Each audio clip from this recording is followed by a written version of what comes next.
Okay. So Sully is going to delight us. We have a 3-round CBS Sports mock. He has gone in meticulously and mined the best dozen tidbits. So you don't have to waste your time scrolling, reading, thinking. We do it for you. It's the mock draft rundown. Go ahead, Mike. Mock draft, you feeling good about it? How high would he go in this year's draft? Do it live! All right, let me hear it. How are the Giants going to screw me over? Like I said, this is the craziest mock draft I've seen yet. Started off, just going to mention this. There's no need getting into it. 1 and 2 overall, you got Kyler Murray and Nick Bosa. Seems to be pretty consensus throughout all the mock drafts. Yes. But let's jump ahead to number 5. It's the highest I've seen this guy mocked at all offseason. Buccaneers at number 5 overall. Devin Bush, linebacker, Michigan. No, absolutely not. I think it's completely ridiculous. I like the player. I like him later in the first round. I think it's scheme specific. You got to make sure he's got a clean canvas to run.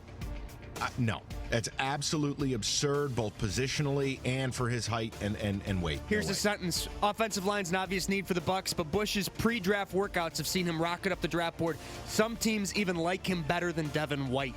Okay, well. Who went at number 4. All right. What? Devin White was number 4 to the Raiders. Yeah. This is a mock draft that has number 4 linebacker, number 5 linebacker. Okay. Correct. Can I not do this now? Can I leave? Well, let me delight you with the Giants pick. I hate this mock draft already. The Giants pick, and there's another interest. I can't wait for the second-round Giants picks. Stay tuned for that. But number 6, Dwayne Haskins, quarterback, Ohio State to the Giants. This is the best mock draft I've seen all offseason. This is tremendous. This is intrepid reporting. Look, I'll say it again to you, Mike. I don't believe the Giants are taking a quarterback. I think Dave Gettleman has a vendetta against my family and wants me miserable. I really am worried that they are not going to take a quarterback. But okay, sounds good to me. At Lions, number 8 overall, T.J. Hawkinson, tight end from Iowa. We're back on this train. Yeah, very interesting. Tight end being mocked. Feel like we were here 3-4 weeks ago. Look, you know my opinion of taking tight ends in the top 10. I don't do it. I think it's bad business. Now, if Hawkinson is a Rob Gronkowski type guy, then it's worth it. But anything short of that, it's not. I wouldn't do it. But look, here's the other side of the coin. They've done nothing to improve offensively. Nothing. Don't sell me James or don't sell me C.J. Anderson. That's not legitimate. Old Danny Amendola.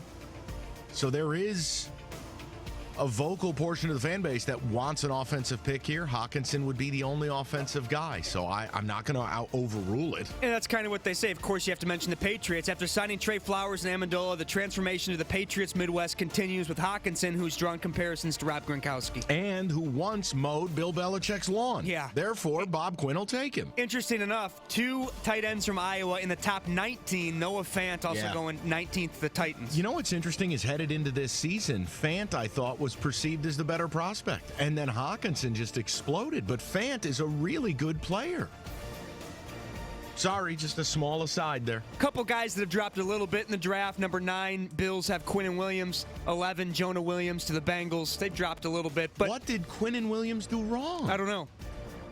If Quinnen Williams falls outside of the top 5, someone's getting a steal. I love that. All they talk about is how he's dominated the combine and workouts. Fabulous. So he's just fallen a little bit. Plus, when the teams offered him, hey, you can go eat anywhere you want, good salt-of-the-earth kid. He chose IHOP. He wanted some flapjacks. Good for him. There you go. Guy that is falling, though. I think you might be happy about this one. 14th overall to the Falcons, Rashawn Gary from Michigan. Keep going. The guy who we've seen as high as number 3. A workout warrior. I don't get it. Haven't gotten it. Won't ever get it. I'm not saying you don't take a kid on upside, but I'm sorry. At a certain point, you have that cross-section where production and ability have to meet. And his is way off.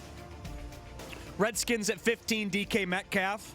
Kind of fallen a little bit, but right around that 10-15 range still. That breaks my heart for him to go there because it means automatically his career is over. He does not have a quarterback to throw him the ball. It is a toxic franchise, and I hate to see that happen to him. I wanted to see Metcalf go to Buffalo.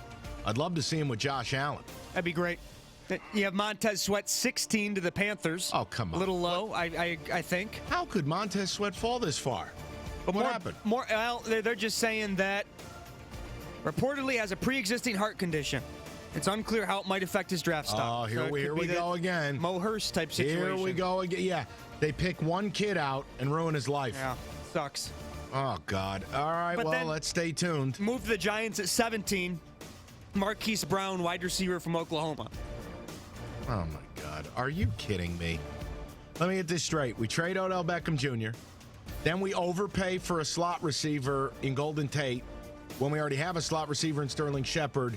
Then we draft a deep threat speed guy who might be John Ross 2.0 coming off of a Liz Frank injury. Kill me. Honestly, may I not wake tomorrow morning. My Giants are ruining my life. Oh, my God. Well, no. wait, again, I'm close to their second-round pick. I'm interested to get your take on that. Oh, who? But, Who? well, wait, just wait. I got to get to it. Drew Stanton? Well, Who'd I take? some of the Clemson players are starting to fall as well. Listen to this. 24 Raiders, Cleveland Farrell. Wow. You also have 28 Chargers, Christian Wilkins. What? And then you have Dexter Lawrence falling out of the first round, 33rd overall to the Cardinals. Clemson D-line's fallen in this draft. I'll say it again. I like all three guys. I like Wilkins the least. I think Farrell for the pass rush, Dexter Lawrence for the upside as a 350-pound D tackle. I love those guys. Productive. I don't know why they'd be falling besides what? This supplement scheme or whatever it was that Dexter. It's sack time! Okay, sure. No, I can't go that low with them. Well, That's crazy. And speaking of that, the can he tackle continues with Greedy Williams. Fourth round. He's 27th overall to the Raiders. I don't get it. I don't. We had heard about him with the possibly, people wanting the Lions to take him. In the top 5. The Steelers not taking him at 20. If he goes that far, how does he get past the Steelers? And I don't find it to be a relevant aspect to the game of being a corner in today's league about tackling. I'll be here to answer your question, David. They have the Steelers taking another corner, Byron Murphy from Washington at number 20. Where is oh God, Baker. DeAndre Baker from Georgia. Yeah, DeAndre Baker's 29th to the Chiefs. What is this? Every corner I like is dog bleep now? 2 picks behind Greedy Williams. Wow. DeAndre Baker and Greedy are my 2. I'll sink or swim with those guys. I watched them play all year. I love what I see. Well, speaking of corners, let's hop ahead to number 37 overall. Giants, the highest I've seen this guy go. Giants select cornerback Justin Lane, Michigan State. Great. I think.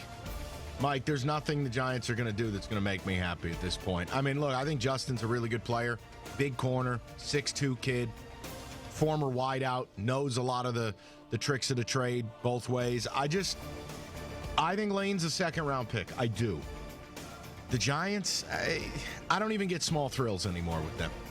I don't even have a team. Don't worry, David. You'll know what this feels like once Ben leaves. I feel like that already. Yeah, you should. Actually, have another corner from Central Michigan going number 39 overall. Sean Bunting to the Bucks. Never heard of him. And then N'Keal Harry falling a little bit. They have him down at 41 overall to the Broncos. And then Daniel Jones. We saw him in the top 15 at one point. Daniel Jones, quarterback from Duke, 42nd overall. If everyone is falling in this draft, who is rising? All of these guys they've got those taking. Devin Bush type guys are rising. Wow. TJ Hawkinson is a rising type guys. And then a lot of corners as well. What's the highest drafted corner?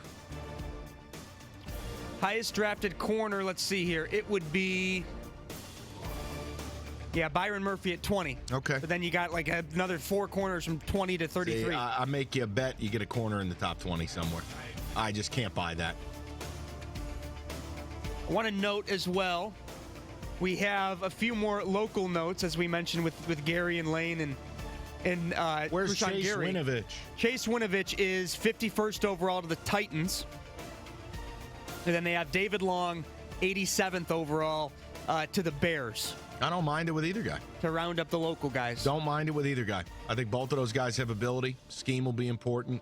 Long, no one tested him. He was a really good cover corner. I don't know why he's been so hammered in these mock drafts, but 3rd round pick, I'm fine taking David Long. 4th round for sure. And Winovich, high motor guy. You've always got room in your locker room for a guy like that. You make him a pass rush specialist, yeah. I'm fine with both. At least they produce, unlike their teammate Rashawn Gary. Yeah, and that's kind of the story of this mock draft, though, that he has fallen out of 14. We'll see if that keeps up. That's fine. Down at that range, I have no problem. You want to take him. Top 5, I think it's ludicrous.